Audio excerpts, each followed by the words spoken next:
आज हम लोग सीखेंगे circular flow of income in 2 sector, 3 sector and 4 sector. इसके पहले क्लास में आप लोग को सर्कुलर फ्लो का बेसिक कंसेप्ट बताए थे और हम लोग इसको 2 sector, 3 sector, 4 sector. Actually exam में स्पेशली क्वेश्चन पूछता है explain the 3 sector model of circular flow of income. अब ये जो पढ़ रहे हैं हम लोग सर्कुलर फ्लो ऑफ इनकम, ये प्योर थियोरेटिकल पार्ट है। इसका एक मैथमेटिकल पार्ट भी आपका होता है। Circular flow of income national income accounting का पहला स्टेज है।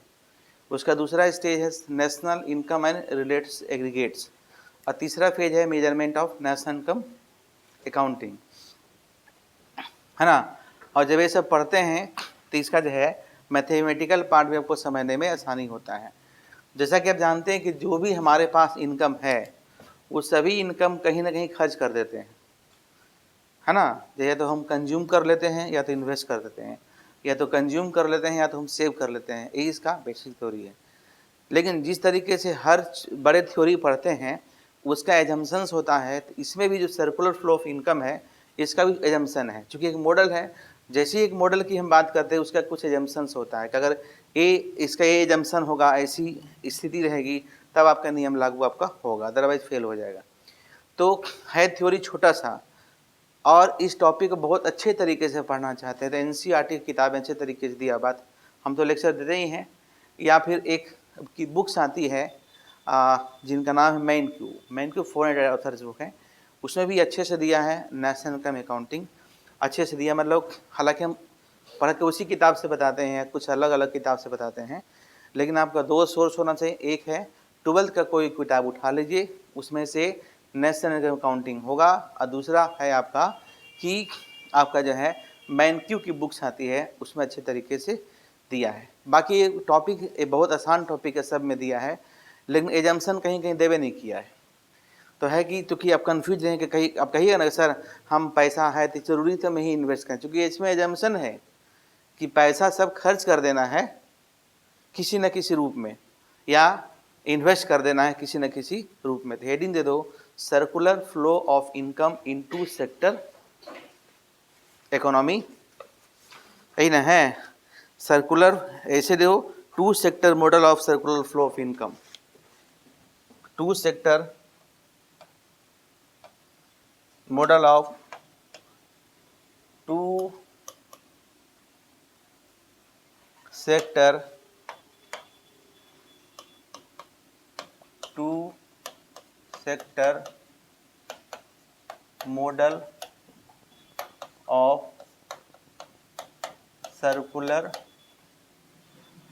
Flow of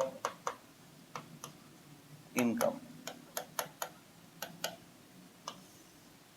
2 sector model of circular flow of income, है ना। तो पहले लिखिए एजम्पशंस, पहले क्या लिखिएगा तब इसका फ्लो चार्ट बताएंगे। लिखो वो एजम्पशंस, और आप 1 2 3 करके लिखिए।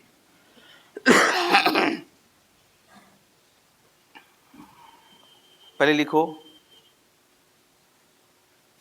पहले थोड़ा सा लिख लो ऐसे लिखो in the 2 sector model of circular flow of income, in the 2 sector model of circular flow of income, comma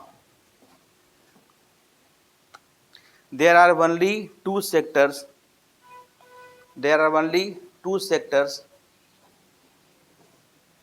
that is household sector and producer sectors,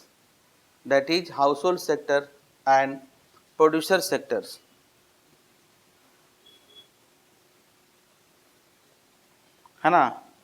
या जो हाउस होल्ड उसको हम फैमिली कहते हैं और प्रोड्यूसर सेक्टर को हम लोग फॉर्म करते हैं। And it deals with flow, and it deals with circular flow, bracket में लिखिए both money and real flow between these 2 sector, between these 2 sector, है ना। अब लिखो एजम्पशंस, एजम्पशन के पहले इतना लिखना था। And this flow of this circular flow of income is based on following assumptions. First लिखिए the economy consist of two sector, the economy consist of two sectors, है ना।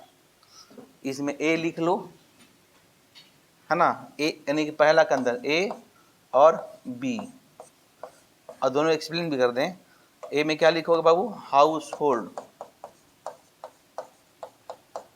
ऐसे करके लिखो, household, house hold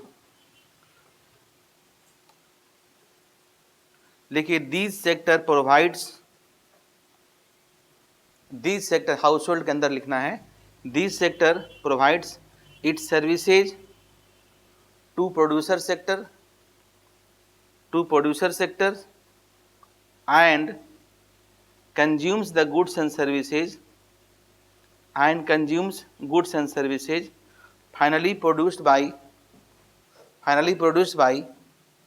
producer sectors, finally produced by producer sectors, ठीक है। अब लिखो इसका बी, अब लिखो बी प्रोड्यूसर सेक्टर्स, क्या लिखोगी, प्रोड्यूसर्स सेक्टर्स, लिखोगे भी producer sectors.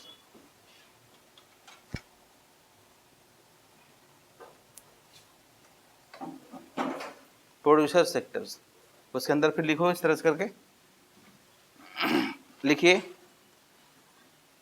It produces final goods and services, it produces final goods and services, it produces final goods and services and make use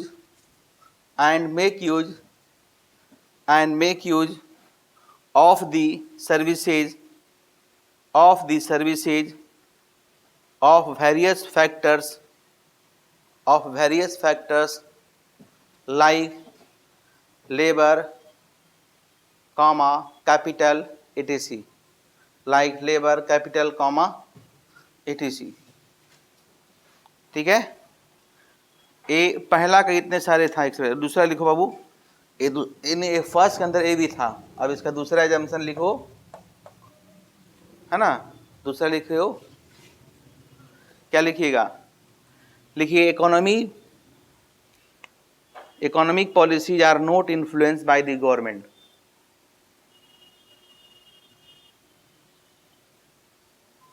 economy policies are not influenced by the government,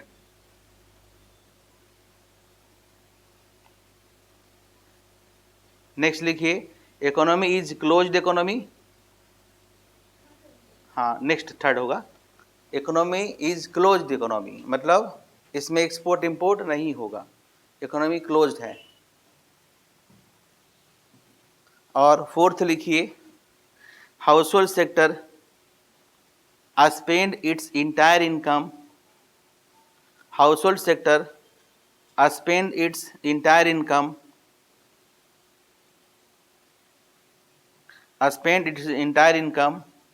and saves nothing,